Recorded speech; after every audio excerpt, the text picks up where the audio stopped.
Hey, what's up? My name is Javi, and I'm so pumped and excited to finally sit down and talk about something that I'm very passionate about, something that definitely hits home for me. Grab a cup of coffee, sit down, chill, relax. I'm not gonna make this a long video. This will not be a 30-minute video. I'll make it short, sweet, and to the point, but otherwise, I hope you enjoy.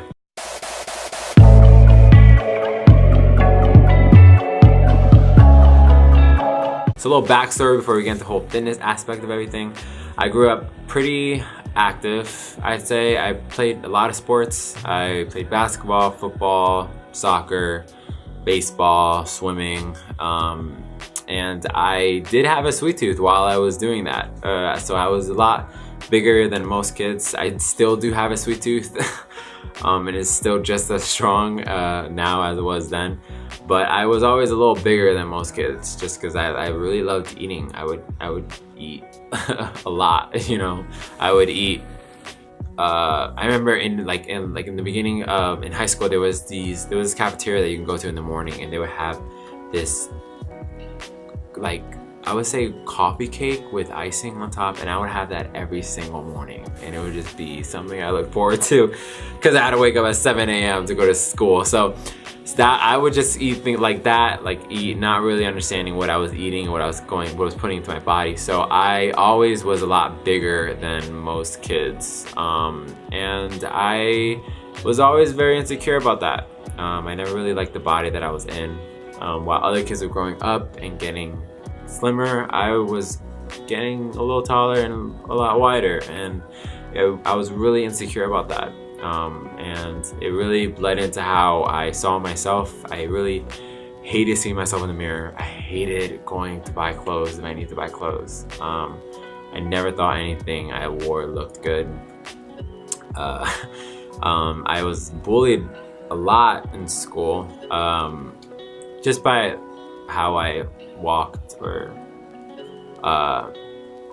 interacted with people. I was very to myself often. I remember one of my names in high school that they would tease me with was Hunchback, which might sound weird, but I understand. So like, I understand now. I walk around the halls with like a hunched back. So basically, like, there's a monitor right here, but I would walk like this and just walk down the hall like that.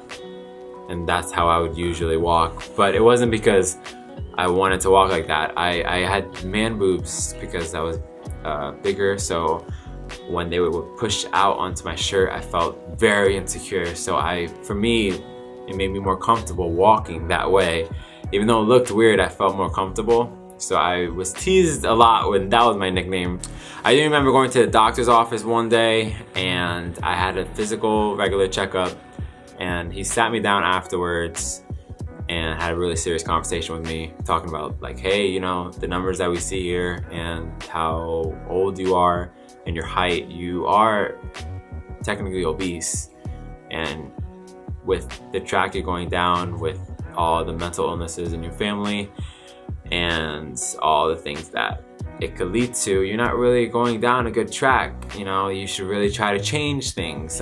Maybe your diet and how your daily activities and such. And I really wish I could say that that was the thing that really flipped the switch in my head. Like that was the thing that really started my fitness journey. But it was not at all. It was, in my head, it was just another person telling me I was big.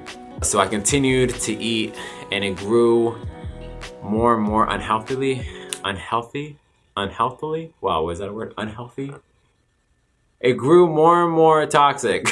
I would look at food as comfort, usually. I would eat when I was upset. I would eat when I was uncomfortable about something. When I was lonely, sad, depressed, I would go to food for comfort because in my mind, some comfort was better than none. So I would go and eat whatever I wanted, whatever popped into my head, I would just go eat. And I would eat and eat and eat and eat and eat. And the fact of me being stuffed and that feeling of it was comfort for me, which is very unhealthy, but I didn't realize that. Thankfully, the one thing that really hit me, the one thing that really motivated me was actually acting. Acting is the career path that I'm pursuing. So I remember being 14 and wanting to go to this acting program conservatory in Manhattan, New York for 1 month in the summertime. So I was like, all right, I really want to do this, so I'm going to save all year, and if I save all year, I can save up this amount of money, and that'll be able to have me live in New York with a family member and then go to class for a month. So I was like, all right. So I saved up all year. I was making $7.25 an hour at this corner Chinese spot next to where I lived, and I saved up and went. And I was so excited that I got in.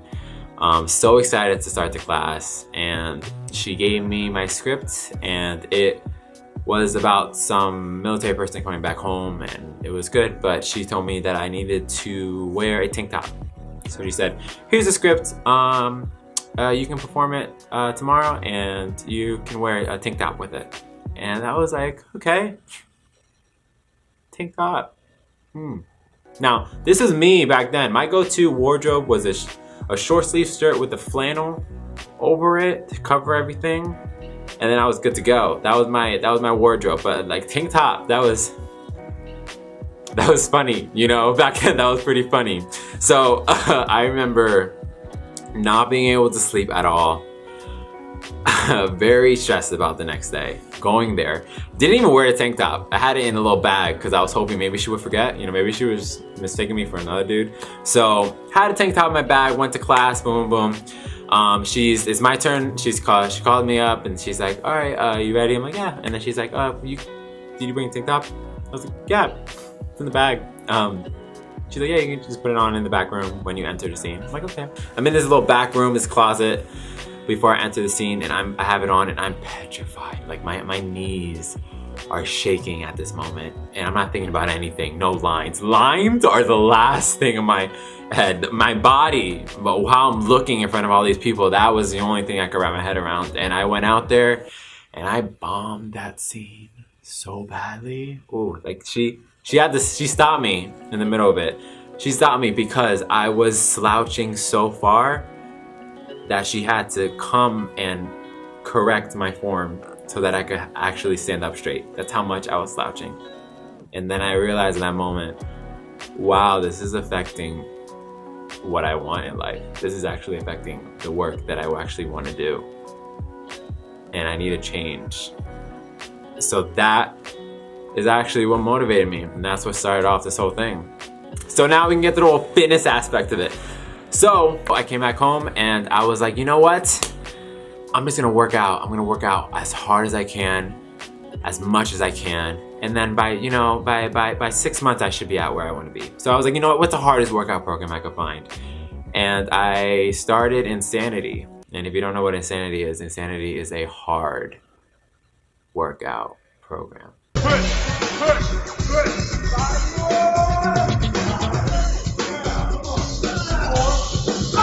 But I was like, you know what, I'm gonna find it. And I found it, and I'm like, you know what, I'm gonna start this thing. And it was a 3-month workout program. And I was like, you know what, I'm gonna do it twice. I'm gonna do it for 6 months. Boom, 6 months, I should be at where I wanna be. So I worked out hard. I worked out 6 days a week and continued to eat however I wanted to eat because I didn't understand the power of nutrition. And I worked out and busted my butt and cried in the middle of some workouts because I couldn't finish a push-up and I really wanted to.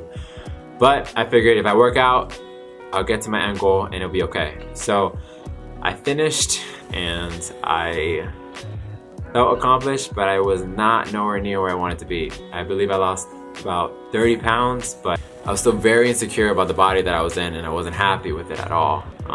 It was like I had the same symptoms of being someone who was overweight, but I just looked a little bit better in my mind. So I really didn't start seeing any consistent, steady results until I understood nutrition, until I actually took the time to obtain knowledge in the food that I eat and what's in it and what it's doing to my body, and learned good sources of macronutrients, like learning my protein, learning my carbs, learning my fats, learning the bad sources that I was eating, and learning what those bad sources were doing to my body and the negative effects of those things.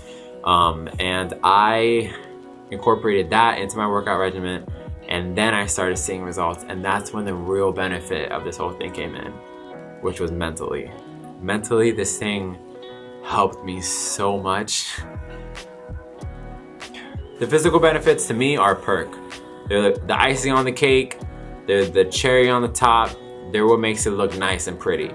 But underneath, the real fruit and the richness is the mental benefits that you receive with following this, something like this. I mean, like going to a place or doing something active with the goal in mind and accomplishing that and walking away with that feeling and then doing it the next day and the next day and the next day helps me so much mentally. It's like a stress reliever. It's like some place that I can go to just let go and drop all the BS life gives you. I mean, life's hard, and there's a lot of negative sources that you can go to that can relieve your stress and make you feeling all right temporarily. But this thing saved me. This thing really saved me. I mean, there's times when life gets hard, and for me it was like I was stressed about where I wanted to go, what I wanted to do, how I wanted to get to where I want to be financially, career-wise. There was times where I was struggling on finding out where I want to stay, where I'm gonna live, how I'm gonna sustain myself. There's times where I even had to go to the gym to take a shower because I had no place to take a shower. And the gym was there for me even then. This thing called fitness has really helped me so much. I mean, so much. I think it really saved me. I don't think I'd be the person I am today standing in front of you without this thing, without this practice that I do every single day. It's great. It's so beneficial, and I'm so grateful and lucky that I have it today, because I don't know where I'd be. Regardless of where you are, regardless of what you look like, doesn't matter if you're at your dream body and you're just maintaining it now. You know, if you're in the middle of your fitness journey and you're getting towards where you want to be in life, or if you're overweight and you're unhappy with your body and you're frustrated and you're stressed out and you're maybe starting, if you want to fitness journey, if you want to start this thing or not, or maybe if you're like, I don't even like fitness, whatever. But if you, in my opinion, are taking every single day to benefit yourself, doesn't matter if it's mentally, emotionally, physically, it doesn't matter, but if you're just spending time in the day to benefit yourself either way, that's to be respected, no matter what. So regardless of what you look like, regardless of where you're at in life, it's to be respected. I'm gonna leave you at that. I hope you enjoyed this video. If you did, please give it a thumbs up and subscribe. Hit that bell notification, because I heard it does something, so you can do that as well. But also comment below, tell me, what did you think about this video? Did it encourage you? Did it not encourage you? What are your thoughts? Were you like confused? Did I make sense? I hope I did make sense, but let me know below. I really want to hear it. Also, if you are watching through Facebook, give it a thumbs up and share your thoughts, share what you thought about it. I really want to hear it. But other than that, I think that's how you do an outro. All right, I hope you enjoyed this video, and I guess I will see you when I see you. All right, bye.